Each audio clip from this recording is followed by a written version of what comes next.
Hey everybody, Mowers and Blowers here again on episode 6 of my long, grueling 96 Ford Ranger XLT sidestep flare side project. It's going on forever and kicking my ass.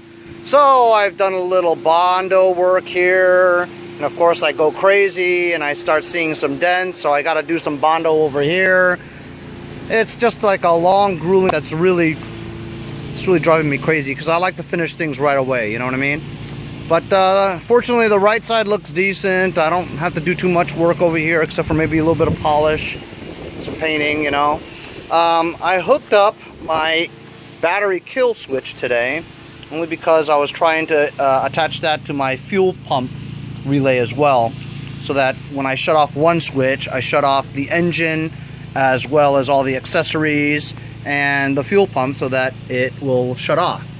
Well, then I also found a hole for the firewall to run the wires through, and that's usually just the hood release cable grommet that I took out and ran the wire through, and that's fine.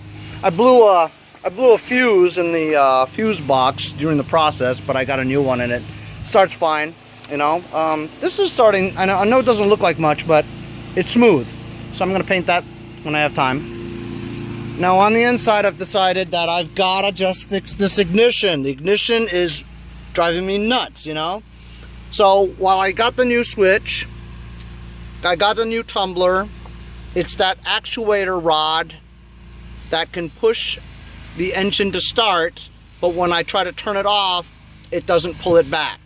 So no matter what, I need to get in there and fix the actuator rod, and the only way to do that is to take the steering wheel off again, and which I just took the airbag off, and fortunately it didn't explode in my face. That's what I'm always worried about.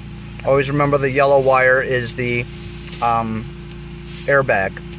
So one of the reasons why I decided not to take the steering wheel off prior was because I didn't have a steering wheel pull-off tool. Well, now that I have to take the steering wheel off to get to the actuator rod, I bought one of these today. I went with my daughter to Advanced Auto Parts, and this thing was $18.99.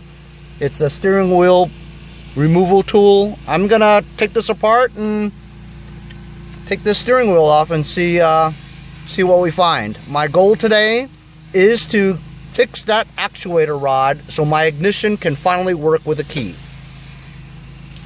So I removed this bolt.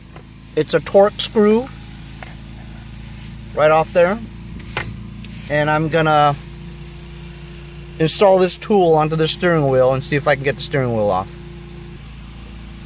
So it's pretty easy to just put on here. It's nothing to it really, you know.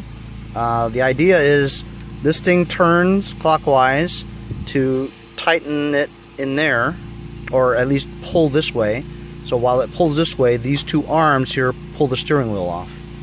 So got a ratchet set here with the right socket, and I'm just turning it and turning it, and I'll be back because I can't do it with this one hand. Well, it took some doing. I put it on, and what happened was the more I did it, this top part over here was like slipping because pieces of the metal over here was chipping off. And so it wasn't gripping onto this part so well, so I kept on slipping off. So I had to jerry-rig one of these things to keep the two things together so that the tension was tight right around here. So finally, after some time, it came off. So now the steering wheel is off for the first time, at least in my history with this damn thing. And I think we need to disconnect some of these wires over here. Let me get these wires taken off, okay? So now the wire is loose and the steering wheel is off for the first time. So this apparatus here, kind of like one of those BMX gyro things where it allows you to spin it and at the same time still have a power source connected. Like there's metal here and metal on the other side, and it allows steering wheel to spin and still make contact with the electricity going through the steering wheel. So I'm going to figure out a way to take this off, and I'll be back with you. After further review, it looks like this entire assembly has torque screw there and a torque screw down here.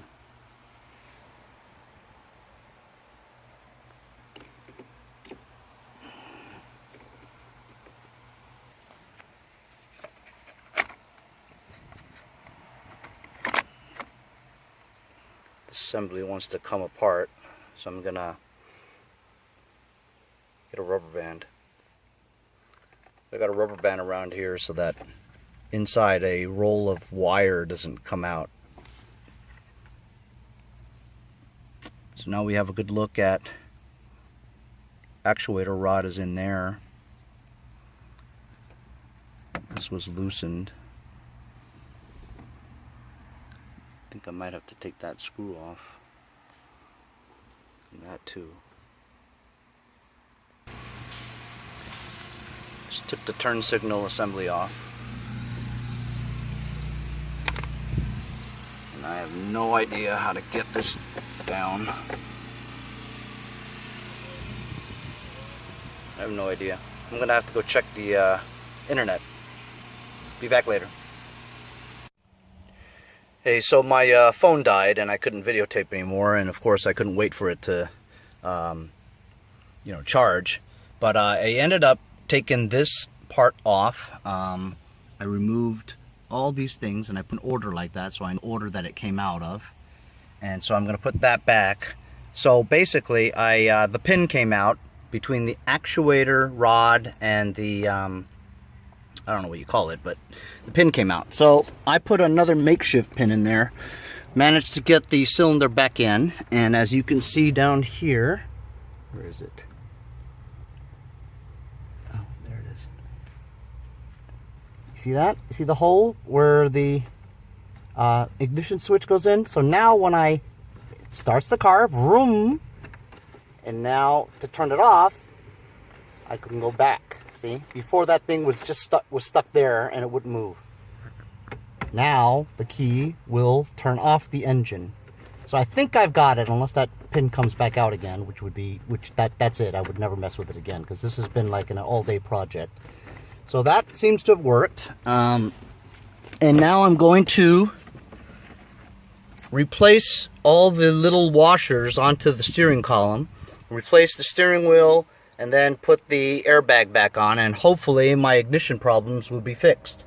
Anyway, we'll talk to you later. Okay, I just put the steering wheel back on and the airbag, and I think I got all the screws. I'm gonna test it now. All right, so it's just a key. Ooh. Okay, everything looks good. Now I could just start it with this. Clutch down. Let's see. Alright. Okay, remember my problem was that I could not shut off the car, right? But I just fixed the actuator rod. So let's see.